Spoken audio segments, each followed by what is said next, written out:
Hi, in this video, we will see how to transmit and receive data using Uart peripheral. We will use the Uart0, which is connected to the Uart to USB interface for this demo.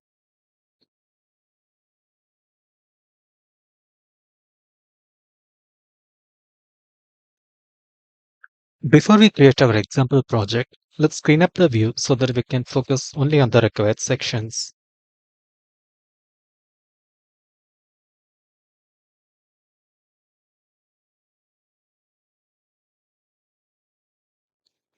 Once it's done, we will create our new project.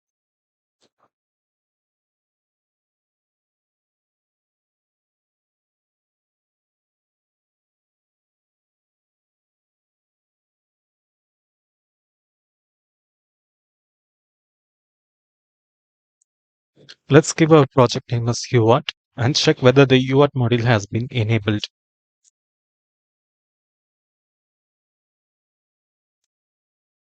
As we can see, LP Uart driver, adapter, and another entity named Serial Manager Uart has been enabled. Let's select the correct version and click Next. Since we're dealing with a small demo, we don't need the hard fault handler. Let's click Finish.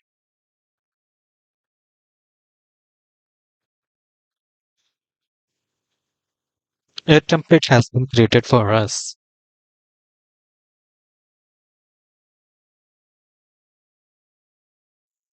As you can see, none of the peripherals are initiated.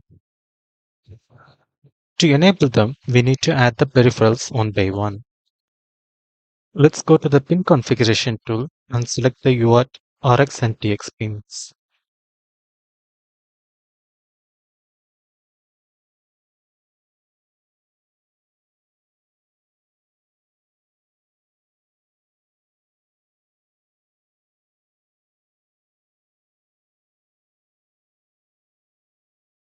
From the package view, select LP0 and select RX and TX. The pin numbers are available in schematic.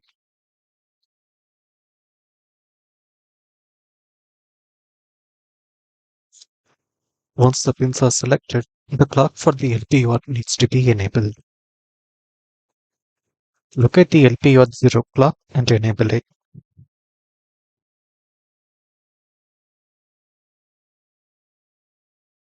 Let's go to the peripheral and enable the LP0.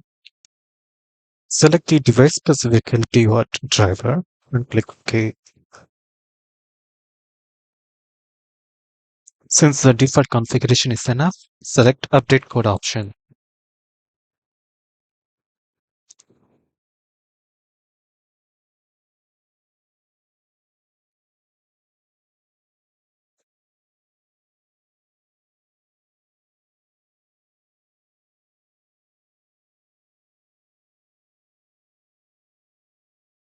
Now we can see LP0 has been initiated and the required codes are generated. Make note of the LP0 peripheral as it is the base address for LP0. Let's build our project to ensure there are no errors in it. As we can see, the generated code is quite large for a single print statement and a while loop that does nothing. Much of the code size has been created due to the debug library, which in turn uses the serial manager library.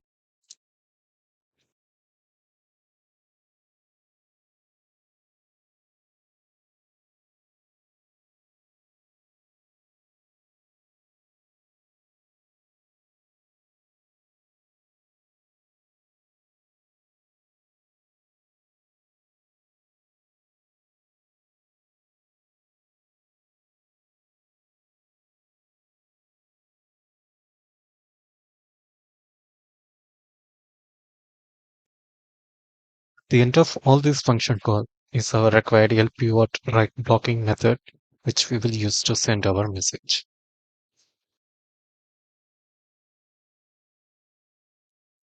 Now we will replace the default debug statements followed by our very own function call, which uses the base address of the UART0 followed by the variable which contains the text and the size of the text to be transmitted.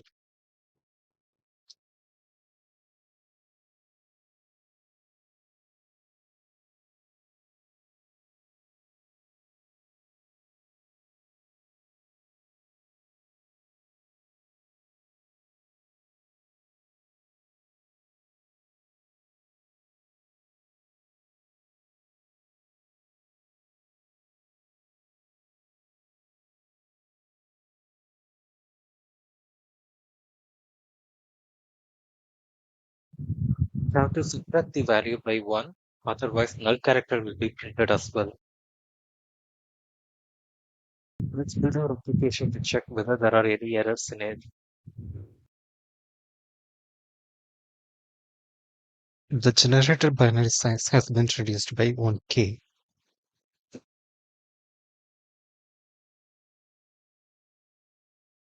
Now we can flash our firmware and view the serial data in the serial console.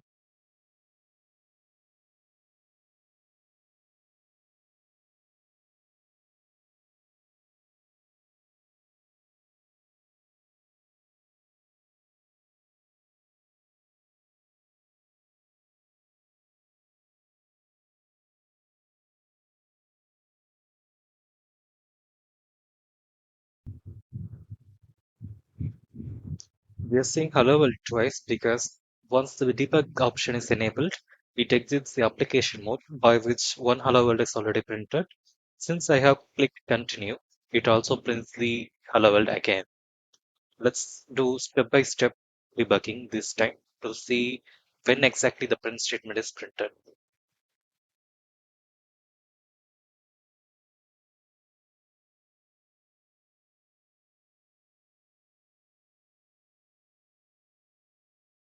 Let's debug one line at a time to see when the message is transmitted. As soon as I step over the blocking function, you can see the hello world is getting printed. That's it. We have successfully transmitted a message using Uart. Now we will see how to receive a message using Uart interface.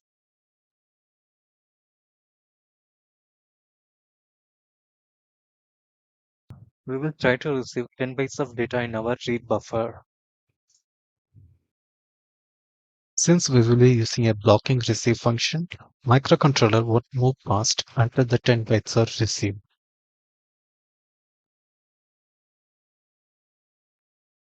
The function to receive the data in UART with a blocking mode is similar to the transmit function.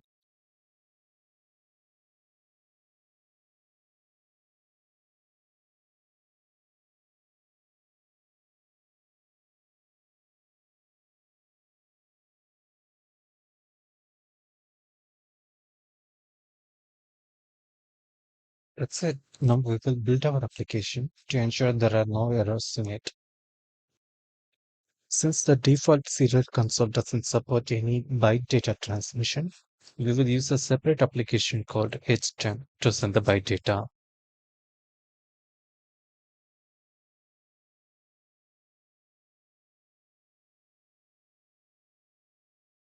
Let's flash the firmware.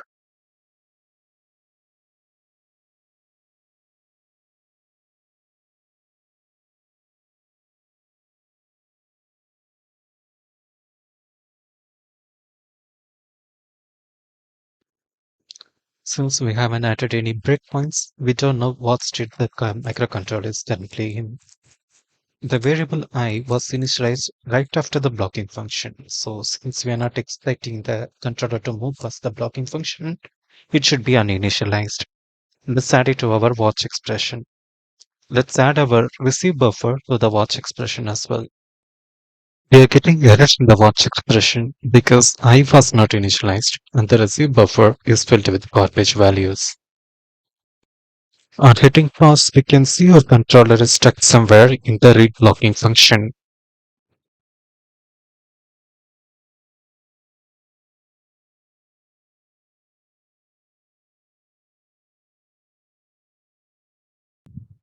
Send 10 bytes of data using the terminal application.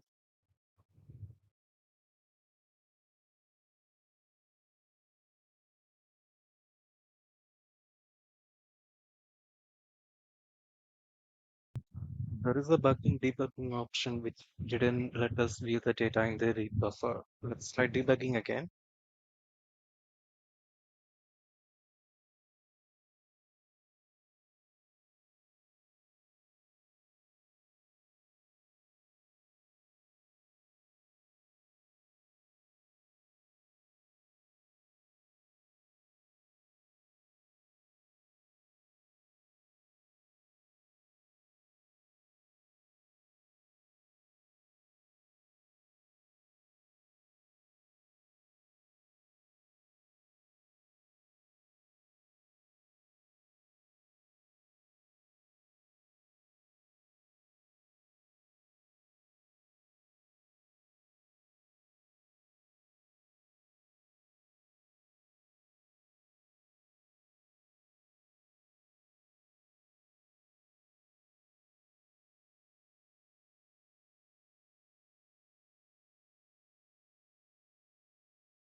Now we are going to send 10 bytes of data again.